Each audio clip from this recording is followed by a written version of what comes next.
রাজারহাটে এবার ক্লাবের নামে নথিভুক্ত একটি মাঠ বিক্রির অভিযোগ। এক বহুজাতি নির্মাণ সংস্থা নাকি সেই মাঠ কিনে নিয়েছে বলে গ্রামবাসীদের অভিযোগ। ইতিমধ্যেই খেলার মাঠে দু প্রান্তে গোল পোস্টও ভেঙে ফেলা হয়েছে। রবিবার সেই খেলার মাঠে জমায়েত হয়ে নির্মাণ সংস্থার বিরুদ্ধে বিক্ষোভে ফেটে পড়েন গ্রামের পুরুষ ও মহিলারা।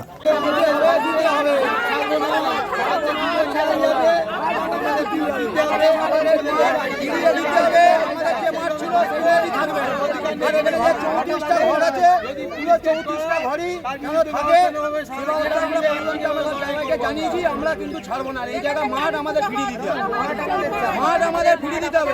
এটা হচ্ছে আমরা জন্মগত থেকে মাঠ আমরা দিতে আসছি, আমার কাকা চাটা থেকে ওরা কাদেরকে মাঠ আমাদের দিতে হবে, নাহলে এখানে এরকম অবস্থা চলবে।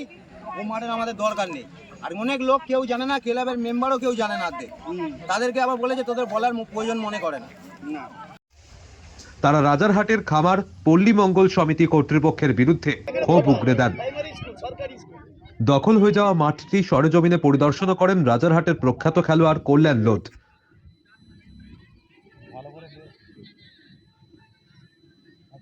আমরা এই ঘটনা যদি আমরা তীব্র প্রতিবাদ জানাই। এনারা এই গ্রামবাসী বৃন্দ এলাকার যারা আশেপাশে মাঠের আশেপাশে যারা থাকে এবং যারা বাচ্চারা ফুটবল খেলে তারা মিলে আমাদের মাননীয় বিধায়ক তাপস চট্টোপাধ্যায়, মাননীয় সভাপতি প্রবীর কর এবং আমার কাছে এটা ওরা আবেদন জানায় যে আপনারা মাঠটাকে রক্ষা করুন। এবং আমরা শুনছি যে কোনো একটা অসাধু চক্র একটা কাজ করছে, অসাধু চক্র। এটা দীর্ঘদিনের মাঠ, প্রায় 35-40 বছরের মাঠ। এখানে বাচ্চাদের ফুটবল খেলা হয়, কালী পুজো হয়, শীতলা পুজো হয়, সমস্ত কিছু হয়। এবং পাশে একটা পুরনো মন্দির এবং কোনো একটা অসাধু চক্র এবং ক্লাবের কিছু অসাধু লোক কাউকে সবাইকে না জানিয়ে ক্লাবের বিশেষ করে সেক্রেটারির নাম আসছে, তারা মিলে এটা একটা কোম্পানিকে সেল আউট করে দেয়। এই মাঠটা দিয়েই নাকি এই মাঠটার মেন যে জায়গা যেটা দিয়ে কাজ হবে সেই জায়গাটার একটা যাওয়ার পথ, এই মাঠটা দরকার। এবং ক্লাবকে বলে যে একটা আমরা মাঠ দেবো, তার পরিবর্তে যেখানে বলা হয়েছিল তার থেকে অনেক দূরে মাঠ দেয় এবং কাউকে না জানিয়ে সবাইকে অন্ধকার রেখে এলাকারবাসীকে রীতিমতো ভয় দেখিয়ে ঠেট দিয়ে এই মাঠটা রেজিস্ট্রি করে নেয়। এর আমরা তীব্র দেখেছি। আমাদের বিধায়ক মাননীয় সভাপতি প্রবীর কর আছে, উনি দেখছেন, আমরা দেখতে এসেছি, প্লেয়াররা সবাই, এলাকার প্লেয়াররা যারা প্রাক্তন প্লেয়াররা সবাই এসেছি। দ্রুত খেলার মাঠ দখলমুক্ত না হলে বৃহত্তর আন্দোলনের নামার হুঁশিয়ারি দিয়েছেন ক্ষুব্ধ গ্রামবাসীরা।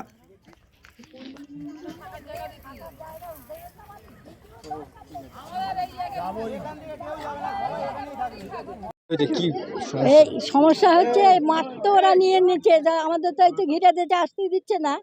তার পরিবর্তে এখন বাড়ি উঠিয়ে দেবে, কিছু টাকা দেবে, টাকা নিয়ে যাবে, টাকা এইসবগুলো বাড়ি উঠিয়ে দেবে। বলছে তোমরা কার জায়গা বাড়ি করেছো, তোমাদের চলে যেতে হবে।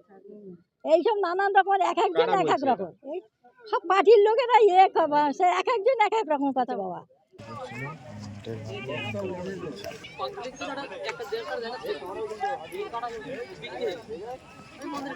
আমরা নিত্যদিন প্রচুর দিন আমরা জন্ম থেকে দেখে আসছি মাঠ আমাদের রয়েছে, আমরা মাঠটা ফিরে পেতে চাই, আমরা মাঠ দিতে চাই না। আমাদের ওই ভিতরে মাঠ দিচ্ছে, ওই মাঠ আমাদের দরকার নেই। আমাদের ক্লাবের মাঠ, আমরা যেটায় আমরা বড় হয়েছি খেলে দিলে, বাচ্চা কাচ্চারা আছে, প্র্যাকটিস ট্যাকটিস হয় এখানে, সব কিছু হয়। বারপোষ আজকে ভেঙে দিয়েছে, সব কিছু করে দিয়েছে, আমরা মাঠটা চাই, আমরা মাঠটা ফিরে পেতে চাই।